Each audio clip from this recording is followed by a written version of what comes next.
We will learn about the Catholic social teachings, and when we talk about the Catholic social teachings, they represent a developing tradition which includes organic and systematic reflection on social realities, ethical principles, and application of those principles to current circumstances.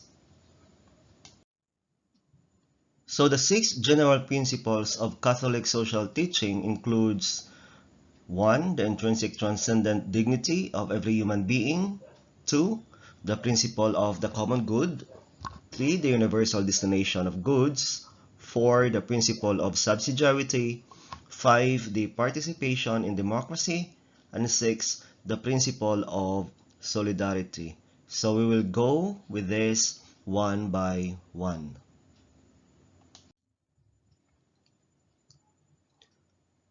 Now, the intrinsic transcendent dignity of every human being. So the teaching of Jesus is unequivocal on this regard. In Matthew 25:40 and 45, it says, "Truly I tell you, whatever you did for one of the least of these brothers and sisters of mine, you did for me. Truly I tell you, whatever you did not do for one of the least of these, you did not do for me."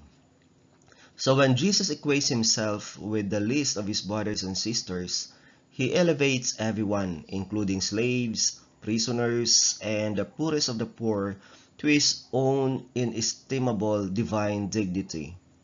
Since the time the Christian Church has recognized the equal inestimable dignity of every human being, bringing it into the realm of natural reason, natural law, and natural rights through the idea and reality of the inalienable rights to life, liberty, the pursuit of happiness, and property.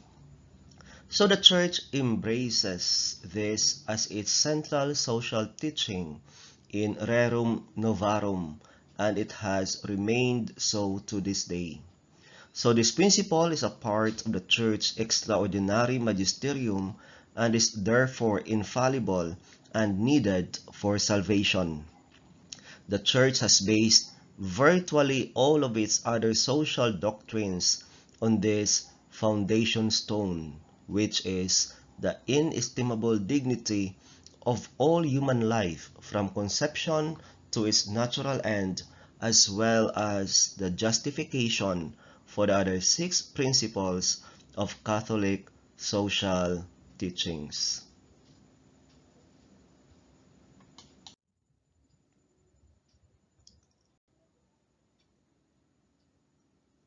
So a just society can become a reality only when it is based on the respect of the transcendent dignity of the human person. Hence, the social order and its development must invariably work to the benefit of the human person, since the order of things is to be subordinate to the order of persons, not the other way around. And what is the principle of the common good? This principle extends the first principle to the domain of groups, communities, cultures, societies, and states, as the compendium notes. The principle of the common good, to which every aspect of social life must be related if it is to attain its fullest meaning, stems from the dignity, unity, and equality of all people. According to its primary and broadly accepted sense, the common good indicates the sum total of social conditions which allow people, either as groups or as individuals, to reach their fulfillment more fully and more easily. So the Second Vatican Council goes on to explain that the common good is the social and community dimension of the moral good. To fulfill the principle of the common good, every individual, societal group, and governmental body must commit themselves to certain ends and objectives described by the compendium as follows.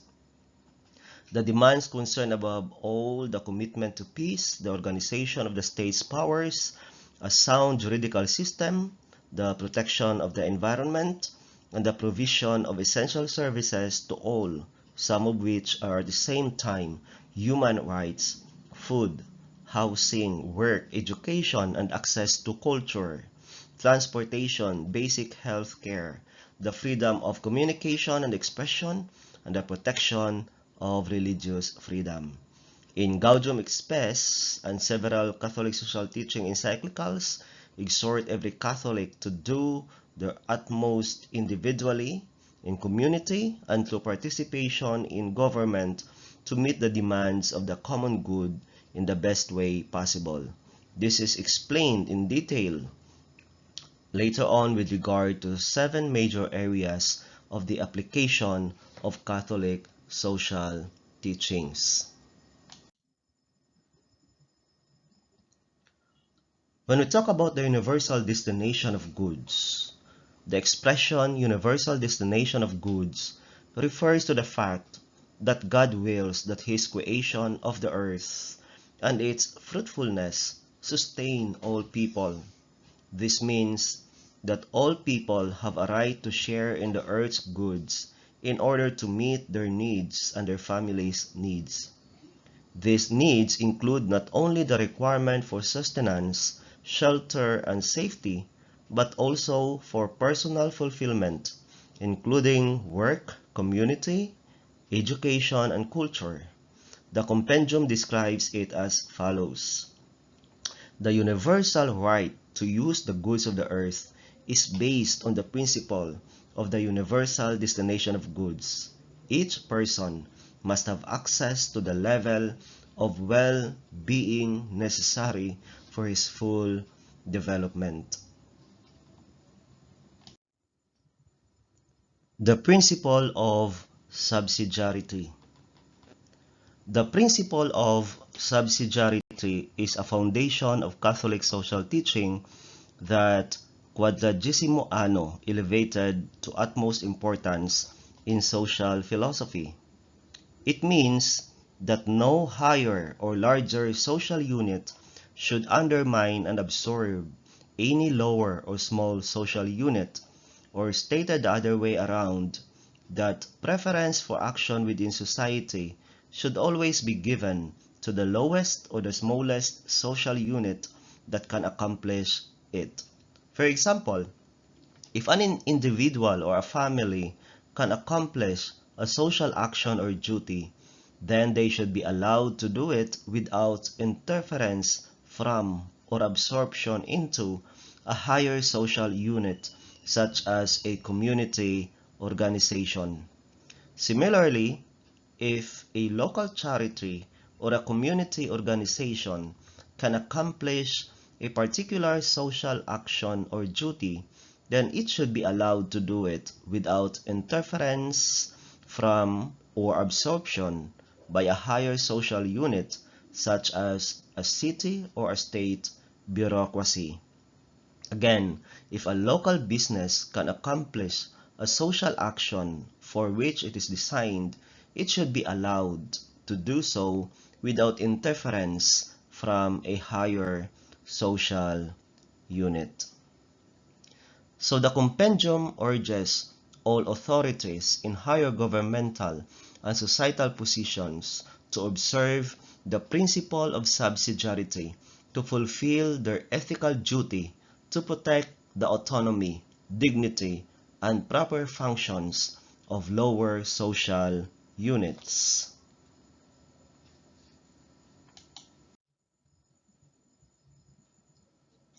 So the principle of subsidiarity protects people from abuses by higher level social authority and calls on these same authorities to help individuals and intermediate groups such as families, cultural, recreational, and professional associations, unions, political bodies, neighborhood groups to fulfill their duty.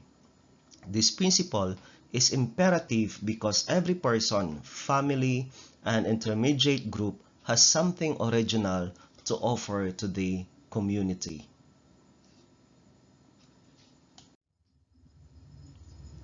Since Rerum Novarum in 1891, the Church has been a champion of democracy and participation in democracy as not only a right, but a duty of every citizen. Democracy, as a right of citizens, is derived from the two more fundamentals, the intrinsic transcendent dignity of every human being and the principle of subsidiarity. Alternatively, participation in democracy is a duty of every citizen. This is also derived from two more fundamentals, the principle of the common good and the universal destination of goods. In order for the Church to maintain all four of its more fundamentals, she must at once urge every state and the societal structure to observe every individual's right to self-governance and individual participation in the larger community, and she must also urge every citizen to participate in the democratic process, not only by voting but by using every other means of participation. Example, participation in local hearings, public discussions, and even protests, to urge civil authorities to take care of those who have less influence and social status. She must also urge citizens to be vigilant about allowing people of influence to receive unfair and unearned privileges without the civil society that undermine justice and the common good. The principle of solidarity, like the principle of subsidiarity, the principle of solidarity is viewed as a most fundamental social principle affecting every citizen's participation in social and civil structures, as well as those social and civil structures themselves. Though solidarity is an ideal for all social and civil structures, it is first and foremost a moral virtue in every individual. We might define the virtue as a concern and determination to orient social and civil structures towards justice and the common good, and to find ways to change unjust social structures that are contrary to the common good. So the principle of solidarity applies not only to societal structures of particular community, state, and nation, but also to social and market structures among nations throughout the world. This means that citizens must be vigilant about assuring the international market forces and global political structures are oriented towards justice and the common good. That is, that they do not exploit or oppress less wealthy and less influential peoples and nations. If they do, citizens should do what they can to rectify these unjust and oppressive relationships so that those nations have the opportunity to forge a way out of their economically and politically challenged conditions. Two particularly important vehicles for doing this are education and the introduction of inexpensive new technologies that will advance communication, agriculture, energy production, and banking or financing. Social entrepreneurship has been quite successful in accomplishing these objectives without making recourse to governmental solutions. There are dozens of examples of this new generation of social entrepreneurs, two of whom, for example, have affected the lives of hundreds of thousands of people in developing countries. If citizens find it difficult to move the wheels of governmental and international authorities, they might want to investigate this new generation of social entrepreneurs and find ways to support them. Thank you for listening, and I hope that you have learned our Catholic social teachings and be inspired and do their challenges, and be part of our Christian faith in every way we can.